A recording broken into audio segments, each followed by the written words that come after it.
All right, the California recall is getting tighter by the week. The latest polls show that the recall is approaching about 50-50 odds. Whether or not Governor Gavin Newsom will be recalled, we can only hope. Our next guest might actually replace him. Larry Elder's the leading Republican candidate for the governorship in the Republican Party, obviously. He's also an attorney, author, and very successful radio show host. So, Larry, welcome to the show. Honor to have you on, sir. I spent some time with you on the Trump campaign back in 2016. Let's get this started. Should Gavin Newsom be very afraid? He should be very, very afraid. As you pointed out, it's almost 50-50, right in the margin of error. And that's about 5-point change in favor of the recall just a couple of weeks ago. He gave a very feisty interview to a series of newspaper editorial boards just the other day. And he was very, very scared, very angry, very defensive because he couldn't defend his record. He couldn't defend his record on how he shut down the state in the most dramatic way any other 49 governors did. Yeah. He violated the science. He's sitting up there at that French restaurant with the very people that drafted the mandates while they were violating them by not wearing masks, by not engaging in social distancing. His own kids enjoyed in-person private education while shutting down education for K through 12 public schools in California. Already the kids were backwards. 75%, believe it or not, of black boys in California cannot read at state levels of proficiency, and those levels aren't high. 50% of third graders cannot. 2/3 of black parents say they don't want to send their kids back to the Los Angeles school district, in part because they believe the worst teachers are there. Out of the 300,000 public school teachers, Carl, get this, it is estimated that at minimum 5% of them are bad teachers. That's 15,000.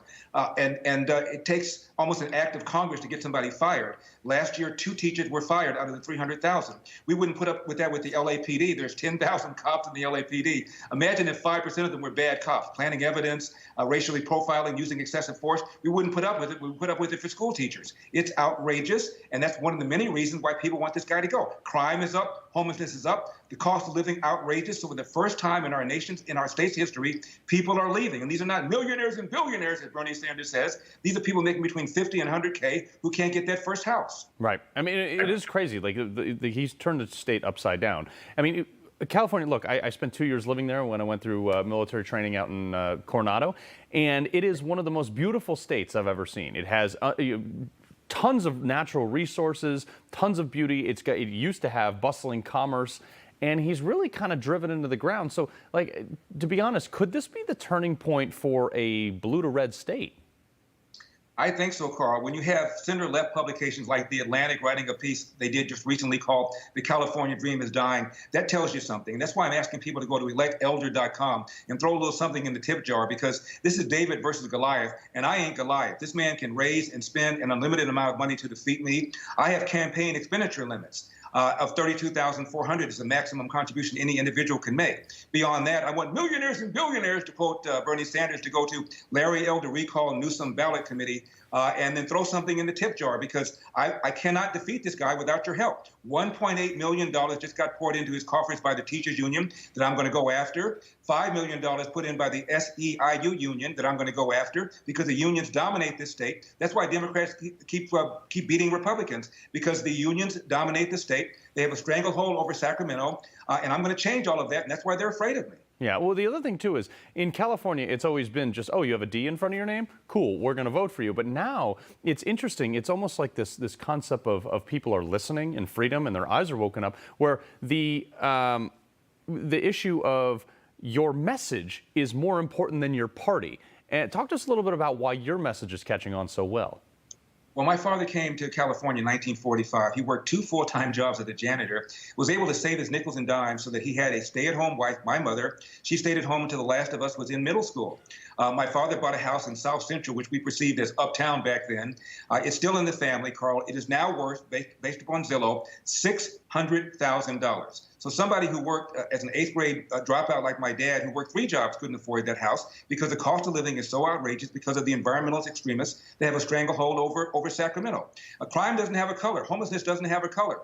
The way this man shut down this state and caused untold people to lose their businesses doesn't have a color. The cost of living doesn't have a color. So common sense people, independents and Democrats, are steamed, and they want to change. Yeah.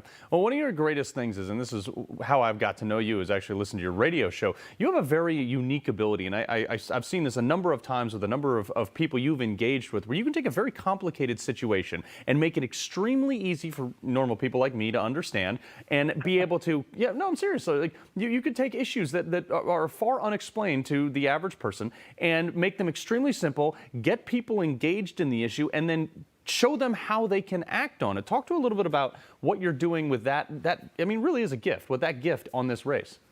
Well, thank you, but I think I'm normal too. I've just been talking about these issues for 27 years. I've been on radio 27 years. I'm in every major market in California, from Sacramento down to San Diego. I've been writing about these issues for almost that long. I've had a column in the LA Daily newspaper, the Orange County largest newspaper. And so I've been talking about issues of crime and homelessness and the outrageous cost of living for years and years and years. And on radio, I take the most challenging calls so that my ideas are tested under fire. That's why I think I'm able to do that. And I'm from the hood. I went to Crenshaw High School, the school that was featured in Boys in the Hood. Only 2% of kids at my former high school can do math at state levels of proficiency. So I'm not afraid to go to places where other Republicans probably have not gone in the past, and can explain things so that Joe and Joan's six-pack can connect the dots. There's a reason that these houses are so high. There's a reason homelessness is so high. There's a reason crime is so high.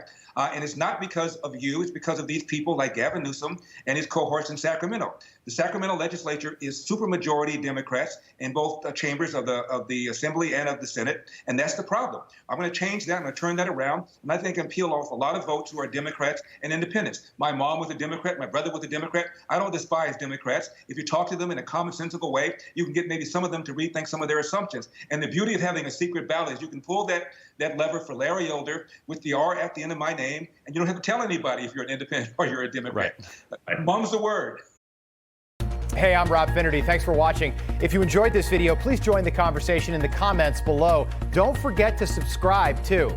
Hit the bell icon to be alerted to breaking news. And remember, there's a whole lot more on Newsmax TV, America's fastest growing cable news network. Newsmax TV, we're real news for real people.